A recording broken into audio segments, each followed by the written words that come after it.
দর্শক, পাকিস্তানে আমেরিকা নতুন একটি ঘাঁটি খুলতে চেয়েছিল ইরানে হামলা চালানোর জন্য, কিন্তু পাকিস্তান তাতে রাজি হয়নি। আরেকটি গুরুত্বপূর্ণ ইরানের অভ্যন্তরীণ একটা খবর আছে। এমন কিছু বিলবোর্ড তেহরান শহরে স্থাপন করা হয়েছে যে বিলবোর্ডগুলো আমেরিকার জন্য মারাত্মক মারাত্মক সব মেসেজ দিচ্ছে। বিলবোর্ড বাট মেসেজগুলো খুব গুরুত্বপূর্ণ। এপাশে পাকিস্তানের প্রধানমন্ত্রী এবং সেনাপ্রধান একসাথে সৌদি আরব সফরে গেছেন। তাদের এই সফরের উদ্দেশ্য কী, আসল কাজ কী? আজকের আলোচনার সবচেয়ে বড় অংশ যেটা থাকবে সেটা হচ্ছে ডোনাল্ড ট্রাম্প ইরানের বিরুদ্ধে যে যুদ্ধ করতে আসলেন, এই যুদ্ধে তার প্রাপ্তিটা কী। সুপ্রিয় দর্শক, এই বিষয়গুলো নিয়ে আমি বিস্তারিত আলোচনা করার চেষ্টা করব। আশা করি প্রত্যেকটি আলোচনা ভালো লাগবে। আর আলোচনা যদি ভালো লাগে তাহলে সঙ্গে থাকবেন, লাইক কমেন্ট শেয়ার করবেন এবং চ্যানেলটি সাবস্ক্রাইব করে সাথেই থাকবেন। চলুন দর্শক, আমরা বিস্তারিত আলোচনা করি। প্রথমে বলছিলাম কি, যে পাকিস্তানে সামরিক ঘাঁটি খুলতে চেয়েছিল আমেরিকা ইরানের বিরুদ্ধে হামলা চালানোর জন্য। এই প্রস্তাব কবে কখন এক্স্যাক্ট জানা যায়নি, বাট সূত্রের খবর হচ্ছে পাকিস্তানের কাছে এই প্রস্তাব দিয়েছিল আমেরিকা, বাট পাকিস্তান রাজি হয়নি।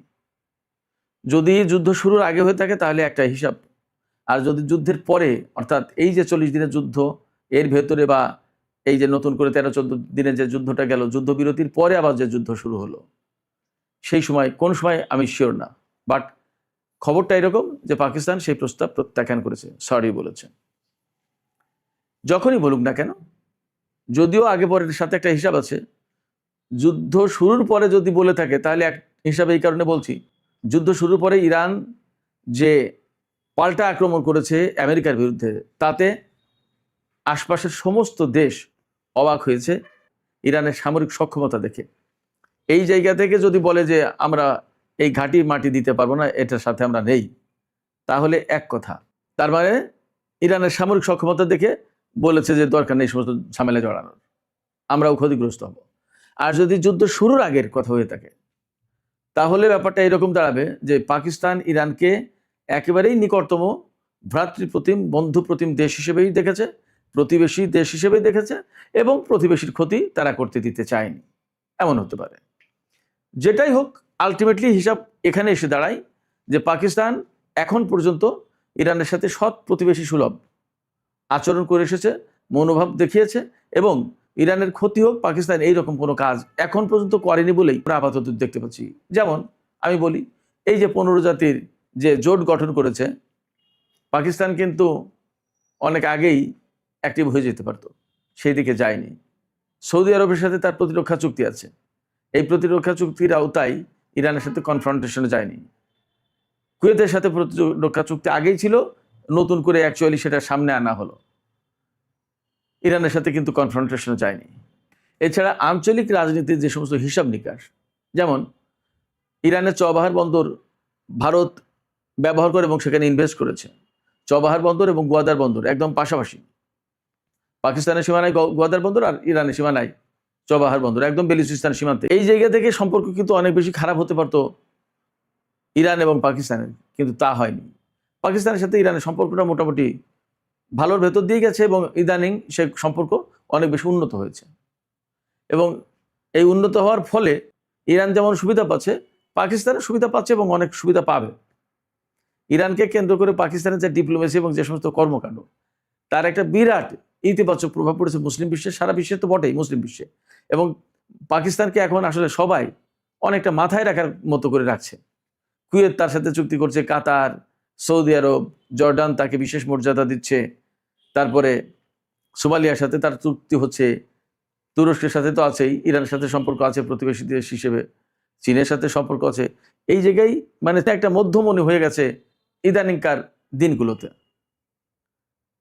তো যাই হোক, যে কথা বলছিলাম, যে পাকিস্তান যেহেতু রাজি হয়নি ইরানকে হামলা চালানোর জন্য আমেরিকাকে ঘাঁটি দিতে, এটা অত্যন্ত বড় একটা বিষয়, এবং এটা আসলে একটা অনুকরণীয় বিষয় যে প্রতিবেশীর সাথে কিভাবে এরকম বিপদের দিনে পাশে দাঁড়াতে হয়। সীমান্তবর্তী যে দুই প্রতিবেশী দেশ, তাদের ভেতরে এরকম সম্পর্কই থাকতে হয়। দর্শক, আমরা এবার সৌদি জোটের বিষয় নিয়ে একটু কথা বলি, এবং পাকিস্তানের প্রধানমন্ত্রী সৌদি আরব সফরে গেছেন, তার সাথে সেনা প্রধান রয়েছেন। সৌদি আরব সফরে গেছেন পাকিস্তানের প্রধানমন্ত্রী, তার সাথে কেন সেনা প্রধান, এটা একটা ব্যাপার। আর সৌদি আরব আপনারা সবাই জানেন যে কয়েকদিন আগে একটা জোট গঠন করেছে, 15 জাতির জোট, ইয়েমেনের হুতিদের বিরুদ্ধে যুদ্ধ করার জন্য। সেটারও একটা ব্যাপার স্যাপার আছে। তো এই বিষয়টা নিয়ে একটু আলোচনা করি। সেটা হচ্ছে পাকিস্তান প্রধানমন্ত্রী শেহবাজ শরীফ এবং সেনাপ্রধান ফিল্ড মার্শাল আসিম মনির, তারা দুইজন সৌদি আরব সফরে গেছেন। এই সফরে দুইজনের সাথেই সৌদি রাজা সালমান, যুবরাজ মোহাম্মদ বিন সালমান, তাদের বৈঠক হবে। তারা উমরা পালন করবেন যথারীতি এবং মদিনা শরীফের রাসূল সাল্লাল্লাহু আলাইহি ওয়াসাল্লামের রওজা জিয়ারত করবেন। এরকম অনেকগুলো গুরুত্বপূর্ণ কাজ আছে। এর ভিতরে সবচেয়ে বড় যে কাজটা হবে সেটা হচ্ছে এই যে, আমার ধারণা এই যে ইয়েমেনের সাথে সৌদি আরব লড়াই করার জন্য যে 15 জাতির জোট করলো, এখানে কিন্তু হুতিরা পাকিস্তানকে বিশেষ সুবিধা দিয়েছে, তাদের জাহাজ আটকাচ্ছে না। তাইলে পাকিস্তান এখানে কিন্তু নৈতিকভাবে একটা দায়বদ্ধতার ভিতরে পড়েছে। পাশাপাশি ইরানের সাথে তার যে সম্পর্ক এবং হুতিদের সাথে যদি এখন পাকিস্তান সৌদি আরবের হয়ে লড়াই করে, তাহলে মধ্যপ্রাচ্যের অনেক হিসাব বিকাশ কিন্তু পাল্টে যাবে। এই জায়গা থেকে পাকিস্তানকে অত্যন্ত সতর্কতার সাথে পা ফেলতে হচ্ছে। সৌদি আরবের সাথে পাকিস্তানের সম্পর্ক আছে, এটা আমরা জানি। এটা বহু আগে থেকে ছিল, এখনও আছে, ভবিষ্যতে আরও কতদিন থাকবে তার কোনো ঠিক ঠিকানা নেই। এবং ইয়েমেনের সাথে সৌদি আরব এর আগে জোটবদ্ধভাবে লড়াই করেছে, কিন্তু সেই জোটে সরাসরি পাকিস্তান যুক্ত হয়নি। শেহবাজ শরীফের ভাই নওয়াজ শরীফ যখন পাকিস্তানের প্রধানমন্ত্রী 2015 সালে, তখন কিন্তু সৌদি আরব ইয়েমেনের বিরুদ্ধে প্রথম যুদ্ধ শুরু করে। তখনও কিন্তু নওয়াজ শরীফ সরাসরি সৌদি আরবের পক্ষে দাঁড়িয়ে ইয়েমেনের সাথে যুদ্ধ করেনি, কারণ ভ্রাতৃঘাতী, মুসলিম ভ্রাতৃঘাতী যুদ্ধ হবে, এই কাজটা পাকিস্তান করেনি। নাম্বার 1। নাম্বার 2 হচ্ছে, যেহেতু এখানে সৌদি আরব এবং ইরানের একটা ক্যালকুলেশন, ইকুয়েশন, অনেক কিছু ছিল, এই জায়গা থেকে পাকিস্তান সৌদি আরবের পক্ষে যাবে নাকি ইরানের পক্ষে যাবে, এটা একটা বিরাট ঝামেলার কারণ ছিল। কারণ পাকিস্তান হচ্ছে ইরানের একেবারে প্রতিবেশী দেশ, তার সাথে 900 কিলোমিটার সীমান্ত, আর ওপাশে সৌদি আরবের নিরাপত্তার অনেক কিছু দেখভাল করে পাকিস্তান। তো অথচ দুটোই মুসলিম কান্ট্রি, দুটোই মধ্যপ্রাচ্যের গুরুত্বপূর্ণ শক্তি। তাহলে কার পক্ষে যাবে এবং কার শত্রু হবে আর কার মিত্র হবে, এটা বিরাট একটা ঝামেলা ছিল। এই ঝামেলায় পাকিস্তান কিন্তু তখন সৌদি আরবের পক্ষে ইয়েমেনের বিরুদ্ধে লড়াই করেনি। আজকে কি সেই পাকিস্তান সেই নীতি থেকে সরে আসবে হুট করে? এবং এখন তো পরিস্থিতি আরও ক্রিটিক্যাল, কারণ মধ্যপ্রাচ্যে আসলে আমেরিকার অবস্থান থাকবে কিনা, ইরানের ভবিষ্যৎটা কি হবে, এবং মধ্যপ্রাচ্যে যে বিরাট একটা চেঞ্জ হচ্ছে, এই চেঞ্জটার শেপটা কি হবে, অনেক কিছু নির্ভর করছে পাকিস্তানের সাথে, অনেক কিছুর সাথে পাকিস্তান জড়িত। আবার হরমুজ প্রণালী যে ইরান আটকে দিয়েছে, এবং ইরান বলছে কি যে এই হরমুজ প্রণালী মালিকানা আমাদের এবং ওমানের, এই যে মালিকানা অর্থাৎ সার্বভৌমত্ব দাবি করা, এই সার্বভৌমত্ব দাবি করার পক্ষে সমর্থন দিয়েছে কিন্তু চীন। ইরানের এই দাবির প্রতি চীনের এই সমর্থন, এটা খুবই গুরুত্বপূর্ণ। অর্থাৎ আমেরিকা যে অবস্থান নিয়েছে তার জাস্ট বিপরীত। এবং মধ্যপ্রাচ্যের চীনের যে বিরাট স্বার্থ, সেটা ইরানের মধ্য দিয়েই আদায় হবে। তাহলে চীনের বিরুদ্ধে কি পাকিস্তান চলে যাবে? এটা এক বিরাট প্রশ্ন। এই জায়গায় আমার কাছে মনে হয় সৌদি আরব জোট করেছে, ঠিক আছে, জোটের কার্যকারিতা কি হবে না হবে সেটা একটা প্রশ্ন। পাকিস্তানের প্রধানমন্ত্রী এবং সেনাপ্রধান সম্ভবত সৌদি রাজা সালমান এবং তার ছেলে মোহাম্মদ বিন সালমান, আমার মনে হয় যে তাদেরকে তিনি, এই দুইজন ব্যক্তি বোঝাতে গেছেন বা তাদের সাথে একটা আলাপ আলোচনা দিন দরবার করতে গেছেন যে এই ধরনের জোট করে যদি ইয়েমেনের বিরুদ্ধে যুদ্ধ শুরু করা হয়, তাহলে তার নেতিবাচক প্রভাবটা কি পড়বে এবং মধ্যপ্রাচ্যে কার কি সমস্যা, কার কি ক্ষয়ক্ষতি হবে, এইগুলো তারা হয়তো তুলে ধরবেন। এবং ফাইনালি নিশ্চয়ই তারা এই মেসেজটা দেওয়ার চেষ্টা করবে, আমার ধারণা, যে এই ধরনের যুদ্ধ পাকিস্তানের জন্য ক্ষতিকর, সৌদি আরবের জন্য ক্ষতিকর, ইরানের জন্য, টোটাল মুসলিম উম্মার জন্য এবং মধ্যপ্রাচ্যের জন্য, সবার জন্যই ক্ষতিকর। এবং এতে আলটিমেটলি লাভবান হবে ইসরায়েল এবং তার সহযোগী শক্তিগুলো। হয়তো পাকিস্তান এই মেসেজ দেওয়ার চেষ্টা করবে। আফটার অল হয়তো চীনের পক্ষ থেকেও কিছু মেসেজ থাকবে। আমার ধারণা যে চীনের কিছু মেসেজ নিয়েই পাকিস্তানের প্রধানমন্ত্রী এবং সেনাপ্রধান সৌদি আরব গেছে, যে চীন কিন্তু এই জিনিসগুলো হয়তো চাইছে না। পাকিস্তানের কথা সৌদি আরবের রাজা বাদশারা কতটুকু শুনতে চাইবেন সেটা একটা ব্যাপার, কিন্তু চীনের কথাই তারা চুপ হতে পারে। আমার ধারণা যে সেনাপ্রধান এবং প্রধানমন্ত্রী দুইজন একসাথে সফর গেছেন এই সমস্ত কারণে। এর সাথে কিন্তু আরও কয়েকজন মন্ত্রী আছেন। পররাষ্ট্রমন্ত্রী তো এই মুহূর্তে সৌদি আরবে রয়েছেন, পাকিস্তানের পররাষ্ট্রমন্ত্রী ইসহাক দার, এছাড়া তথ্যমন্ত্রী এবং আরও বেশ কয়েকজন মন্ত্রী এই সফরে শাহবাজ শরীফের সাথে আছেন। সুপ্রিয় দর্শক, আজকের মূল যে আলোচনাটা করতে চাইছিলাম সেটা হচ্ছে যে তেহরান শহরকে বিলবোর্ডের শহরে পরিণত করা হয়েছে। তেহরান শহরকে বিলবোর্ডের শহরে পরিণত করা হয়েছে এবং সেখানে বেশ কিছু মেসেজ ক্যারি করছে আমেরিকার জন্য। একটা বিলবোর্ডে দেখানো হয়েছে যে স্ট্যাচু অফ লিবার্টি ভেঙে চুরে পড়ে গেছে। আর একটা বোর্ডে দেখানো হয়েছে ইরানের সর্বোচ্চ নেতা যিনি শহীদ হয়ে গেলেন আয়াতুল্লাহ আলী খামেনি, তার মুষ্টিবদ্ধ হাত।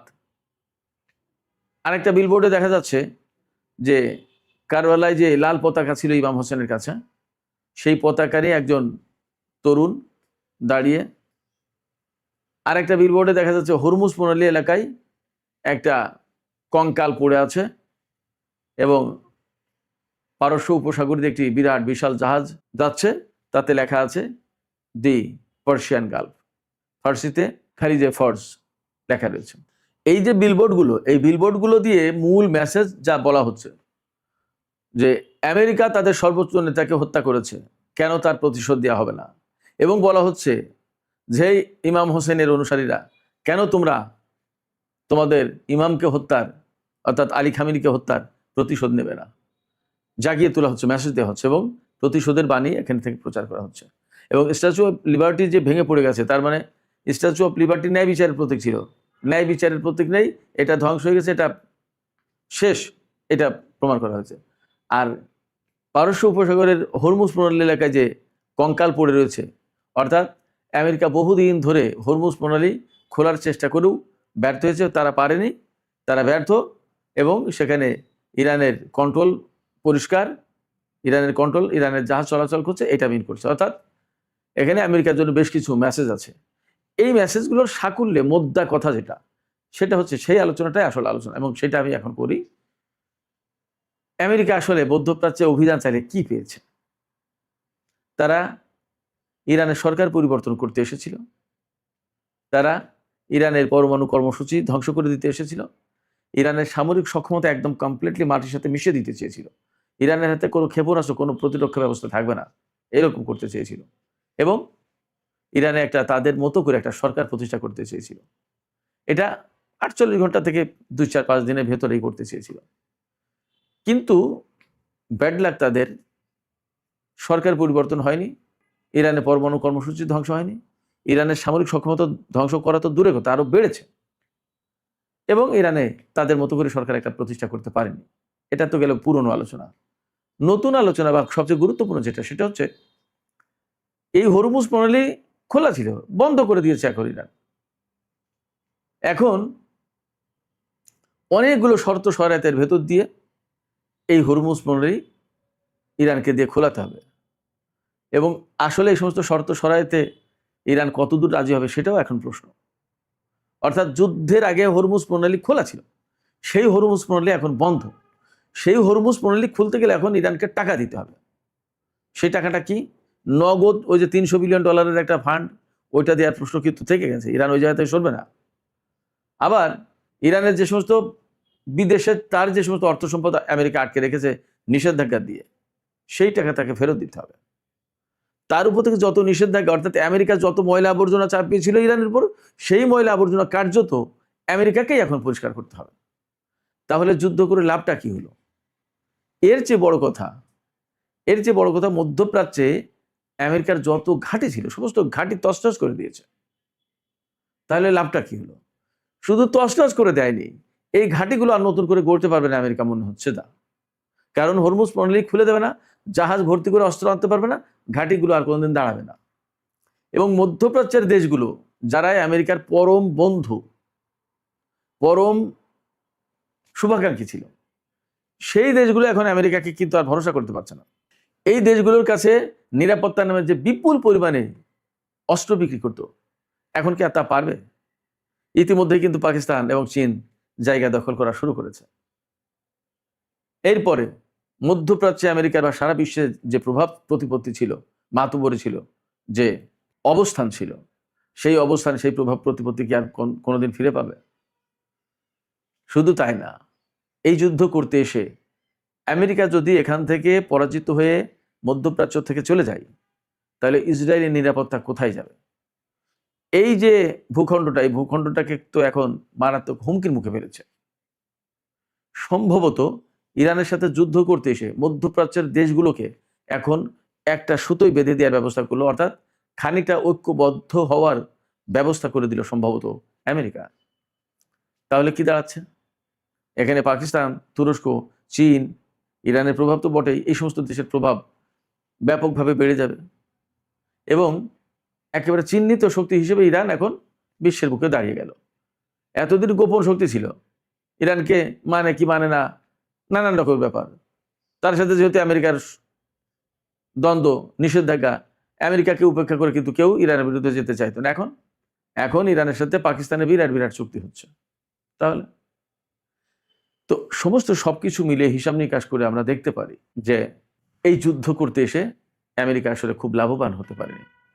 শুধু লাভবান হতে পারেনি এইখানে তা না, খোদ আমেরিকার ভেতরেও কিন্তু সংকটে পড়েছে। বহু সংখ্যক গুরুত্বপূর্ণ অফিসার, সেনা অফিসার, তাদেরকে বহিষ্কার করা হয়েছে, অনেকে পদত্যাগ করেছে। রাজনৈতিক ক্ষেত্রে রিপাবলিকান দল মারাত্মক রকমের সংকটে পড়েছে। সামনে নভেম্বরে যে মিড টার্ম ইলেকশন, সেই ইলেকশনে তারা পা পাবে কিনা সেটা একটা প্রশ্ন। ডোনাল্ড ট্রাম্প প্রেসিডেন্ট হিসেবে আমেরিকার জনগণ থেকে শুরু করে সারা বিশ্বের জনগণের কাছে একটা প্রশ্নের জন্ম দিয়েছে। তিনি যা বলেন তিনি তা রাখেন না, তাহলে তিনি কতটুকু বিশ্বাসযোগ্য? তার সাথে কোনো চুক্তি করলে সেটা কি অক্ষত রাখবেন তিনি? সেই প্রশ্ন কিন্তু সবার আগে এখন উঠে আসছে। তার সাথে চুক্তি করতে গেলে সবাই কিন্তু 2 বারের জায়গায় 10 বার ভাবছে। সবকিছু মিলে ইরান যুদ্ধ আমেরিকার জন্য বলা হচ্ছে প্রচণ্ডভাবে একটা নেগেটিভ কর্মকাণ্ড হিসেবে দেখা দিয়েছে। এ থেকে পজিটিভ কোনো রিটার্ন আমেরিকার জন্য থাকবে না। এখন ডোনাল্ড ট্রাম্প জোর করে বলছেন যে আমাদের হাতে প্রচুর অস্ত্র আছে, কিন্তু বাস্তব ইনফরমেশন হচ্ছে তাদের অস্ত্র ভান্ডার মারাত্মকভাবে খালি। তাহলে লাভটা কি হলো? সুপ্রিয় দর্শক, এখনকার আলোচনা এখানে শেষ করতে চাইছি। আলোচনা শেষের আগে আপনাদের মতামত জানতে চাই, আপনারা কি মনে করছেন এই যুদ্ধে? ইরানের সর্বোচ্চ নেতা মারা গেছেন এবং আরো অনেক সেনা কর্মকর্তা, বিজ্ঞানী অনেক মারা গেছেন, কিন্তু সমস্ত হিসাব নিকাশে আসলে লাভ কার হয়েছে আর ক্ষতি কার হয়েছে? সমস্ত হিসাব নিকাশ চূড়ান্ত যদি করেন, বেশি লাভবান কে হলো আর বেশি ক্ষতিগ্রস্ত কে হলো? আপনাদের মতামত জানিয়ে কমেন্টে লিখতে পারেন। আর ভিডিও ভালো লাগলে আবারও বলি, লাইক, কমেন্ট, শেয়ার করবেন এবং চ্যানেলটি সাবস্ক্রাইব করে সাথেই থাকবেন। দর্শক, এখনকার মতো আলোচনা এখানে শেষ করছি। সবাই অনেক অনেক ভালো থাকুন। আল্লাহ হাফেজ।